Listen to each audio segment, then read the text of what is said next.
Hey everyone, it's Edgewood. And Ruiner, and this is Season 2, Episode 11, Hearthwarming Eve. Winter. I love it. Yeah. How toyetic can you get? I love how in shows in the 90s, like Freakazoid and whatnot, they made fun of that stuff, you know? Yeah. Flutter Train. Remember Flutter Train? Yeah. Woo! That Rarity's hat. Big Christmas tree hat. That is ridiculous. Hey, look, it's those two again. Get out of the shot. What two? Jets. Oh, Jet Set and Upper Crust? Yeah. Bitches. So this raises up a very interesting question, Runner. Uh-huh. What do you want for Christmas? Because by the time this video gets posted, it might be Christmas. Nah. It won't take that long. Hope not. I feel as though we should do a Halloween/Nightmare Night special. I don't know. We'll see. Well, hey, actually, that gives me an idea. You people listening, you have any suggestions, leave them in the comments section. And maybe we might do one of them if we like it well enough. And if we can figure out how to do it. Chances are they're going to ask for us to do a fanfic reading of a horror story. Sure. You know, like Cupcakes. Alright. You can read it. I'll look like a scared bitch. And they'll also clutch my Dashie plushie really close to my chest. Honestly, it's not really that scary, just grotesque. Very gory and grotesque, yes. I like that word, grotesque. I still rarely get to use it in a sentence. Well, Grotesque. So enjoy it. Grotesque. So this play is being held in Canterlot Castle. Indeed it is. Hey, don't you be mean to Derpy. No one should be mean to Derpy. Well, he was just mean to Derpy. Who was that? I have no idea. He must be punished. He should be drawn and quartered. Indeed. You do know how being drawn and quartered works, don't you? Yes. Horses. Ironic, isn't it? That's why I said it. So, what was I going to say here? This is such a big deal, and it's in Canterlot Castle and whatnot. You'd think Celestia or Luna or someone that would have like a role in this play. He's got a grayed out. That Pegasus flying up there has a grayed out rainbow cutie mark. Well, he does. Yeah, it's a rainbow, but it's like very kind of grayed. The colors are very grayed. EMS is coming for me. They know I'm contagious. Who the fuck opened that window? Derpy, probably.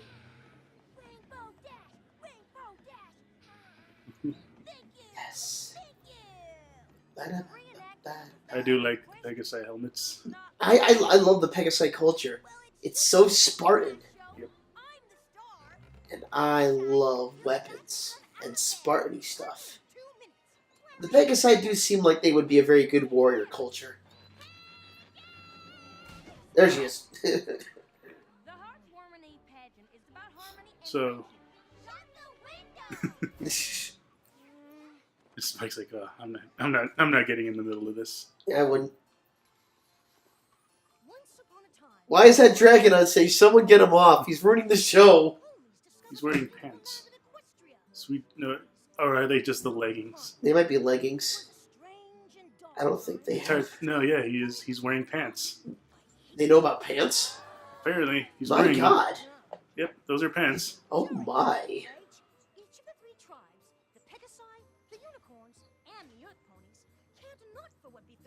Long ago, there were these three races, and they had an epic war.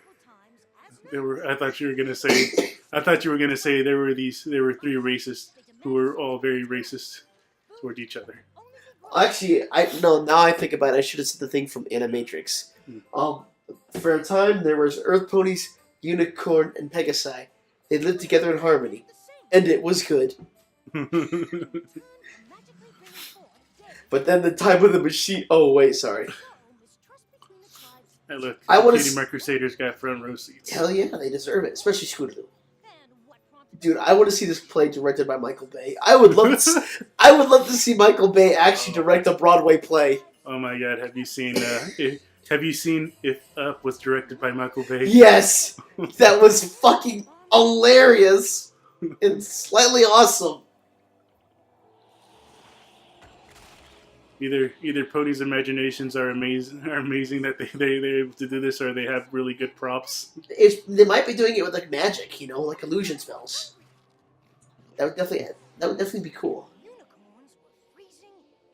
Michael Bay presents Explosions. Snow explosion. Man, I wish it would snow. Ice grenade. I know it's like almost still in. Is it still summer or is fall hit yet? I don't know. I think it's summer still. I've never been good at distinguishing like when exactly it happens. It just kind of happens. I think it's still summer for just a little bit longer, and I know there should be snow, but I want snow. I remember talking to my uncle living in New York, and he said one time on Halloween, this was like a few years ago, they actually got like a foot of snow on Halloween. So technically, the Pegasi and the unicorns were stealing the food from the Earth ponies at right now during this time of crisis. Which is kind of fucked up. Because obviously they're not holding up their part of the bargain by clearing the snow, even though they have no control over that particular snow. Yeah. And also there's a rainbow shortage going... Oh, wait, that's the wrong story. Pegasus.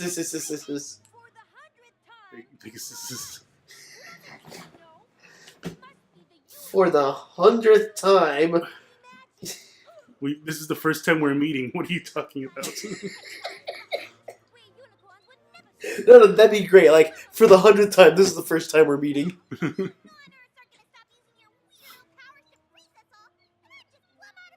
Look, it's an actual depiction of how real politicians work in the world. Yay. It's pretty much how it goes, man. Robin Williams, may he rest in peace, said it best. That everyone who's in Congress and whatnot, they should be like the folks in NASCAR. They should have patches all over their suit to show everyone who sponsors them. That's a great idea. It is.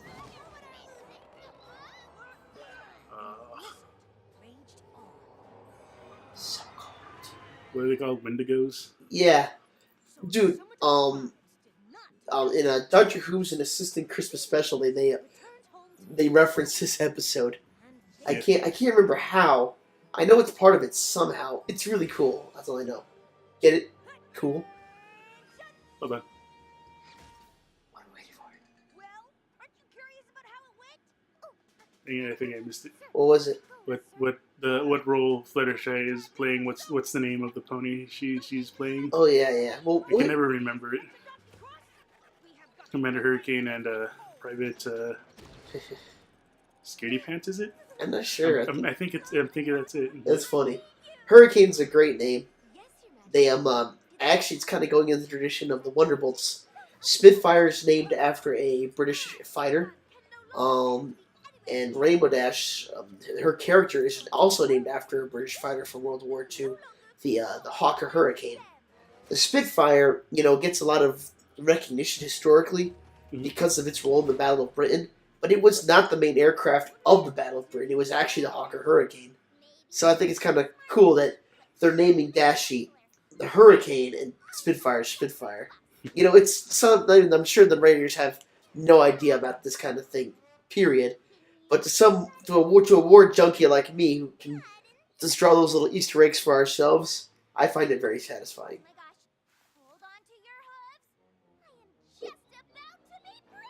Oh God! That'll be a first. Yes, indeed. Every time I see Pinkie Pie in that outfit, I remember that thing from Firefly. They did an anthology because it's just so good.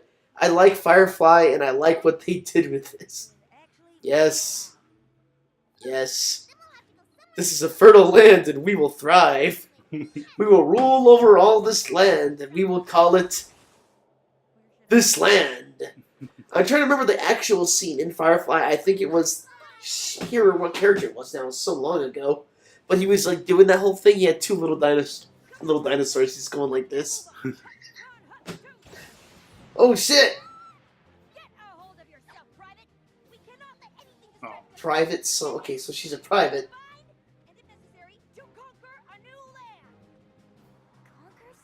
Don't they have people for this? No. Scouts.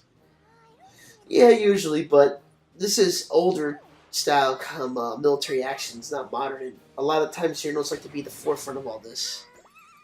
Like I said before, it wasn't uncommon in battle for two generals to shake hands before the battle. Mhm. So, them going out and inspecting with their troops, not uncommon at all. They're not going into battle though. Doesn't mean there isn't a chance of war. There are three great. If you think about this from taking the play aside, there are three races, all vying for territory and resources. Historically speaking, in any culture, when there's territory and resources at stake, it can become somewhat combative. Rarely will you see situations like this where they all learn to work together. Usually in history, they all kind of just outkill each other, and the last one standing gets the shit. They're ponies. Ponies can kill each other too. It's lies. No, man. Lies and slander. I'm pretty sure I looked up somewhere Fluttershy's genealogy report. She comes from a long line of warriors. Bloodletting motherfuckers like you've never seen before. Hey, look, gems. So, Princess Platinum goes by there also. Princess Platinum, that's a fucking great name. That is her name, right? Yeah, I'm pretty sure it is. I know we can kind of hear this, but now I'm curious. Like, check your phone and see if it pulls up, like, the names of the characters they play in this play. Because I'm thinking about it. I think it is private, what, Scaredy Cat you said? Scaredy Pants. Scaredy Pants? Yeah, I think it's that, but I'm not sure. Let's see. I really like how this episode was done on the fact that, it is our main six ponies, but it's this really cool flashback. But it kind of, like, makes your imagination wonder a bit what these ponies all really looked like. Because I'm guessing that they weren't just coincidentally the same color as the main six. Exactly, and all that. Some artistic liberties were taken. And why is that dragon on stage? I would have been great if someone was like, you heard some of the audience go, "You missed the Ponyville!"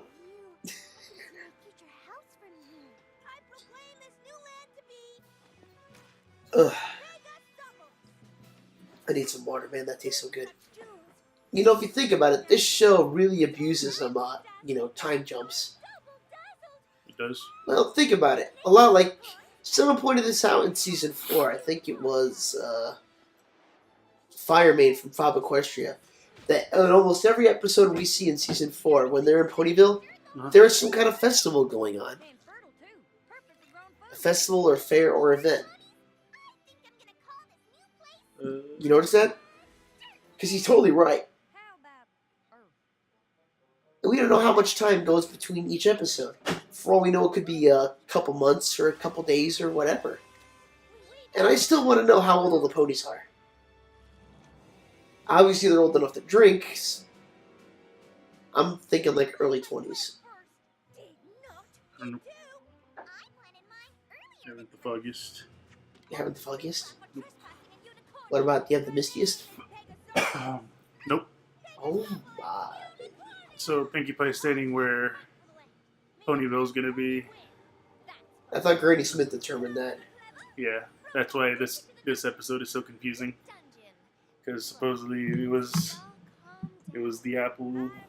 Yeah, I thought it was the Apple family that founded this town. Yeah. So that's why everyone's so confused about this one.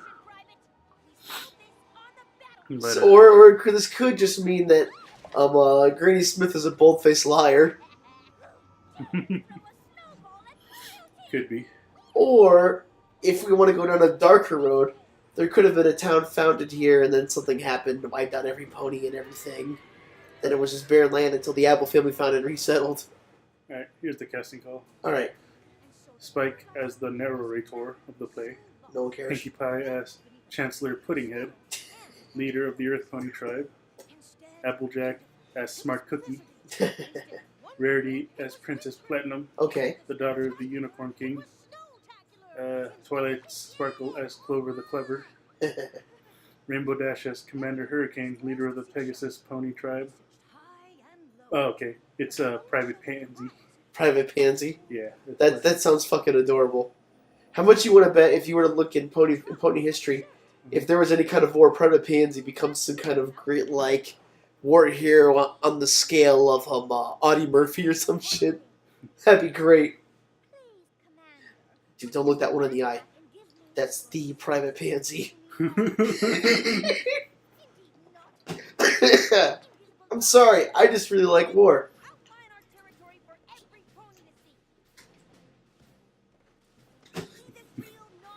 So dark. Edgewind, why do you have to be so dark? Well, actually, I'm not dark. I'm combative, but I don't think I'm dark. Ruiner is dark. No, I'm not. Oh boy. God, there's just so much great symbology here. I can think of so many instances in history with militaries and nations where this shit just does not go so well. Oh my god, it's a rock. Is it Tom? There was plenty of gems outside. Well, one tiny one that could possibly be in that rock be really not worth it. Yes.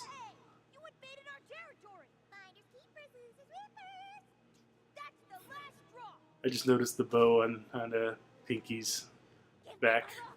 Yeah. Oh dear. Face hoof. Stomp, stomp. Rabble, rabble, rabble, rabble. Rabble, rabble, rabble, rabble. Rabble, rabble, rabble, rabble. All people settle down. But we're confused, Mayor. We don't know what to do. I understand that, but standing outside my building and yelling rabble, rabble, rabble is not going to make anything better. I think it was Matt Brody guy who told me that if you in a lot of movies where there's noise, where there's crowds in the background, yeah, they're actually saying rabble, rabble, rabble. Oh shit, bro! Thank God this doesn't happen to politicians in real life because we would be so screwed. Just walk into the House of Congress one day, everyone's a fucking statue. Same with the House of Representatives and everything. Courtrooms. The UN. Well, they're a useless organization anyway. That's long lived past their usefulness, but I digress. So I do love this part because my top 3 favorite ponies are the ones that save Equestria with their friendship. Two of mine are in this. Applejack, Fluttershy. Unfortunately, Dashy's kind of stoned right now. You see what I did there? Not really. It's not stone. Looks like stone to me. It's ice. Oh, well, she's just chilling then. Or okay. Yeah, I'm blind. I can't tell the difference. Fuck you. I mean, See, Fluttershy can be funny. Hell yeah, she can. Fluttershy is awesome. If I had seen a Fluttershy plushie at DragonCon, I totally would have picked it up for you. It's kind of hard to imagine that no other Pegasi, Earth Pony, and Unicorn got along, because apparently it just takes 3 to get rid of these guys. Yeah. Well, there is this, though, where Twilight's magic fixes everything. Of course. So now I'm going to have to go back and listen to that Doctor Who's an Assistant episode just to, see what that was all about. So what do you call this? I have no idea. What is it? It's a giant flaming heart. Heartburn. That'd be funny if that actually is like the spell to get rid of Wendigos. That'd be great. So they just came up with songs on the spot. Indeed. Well, just as long as Twilight doesn't start dancing. Yes, because that's so uncouth. Oh. So we fixed the problem. You guys are no longer in charge. Where'd all the gems go? I ate them.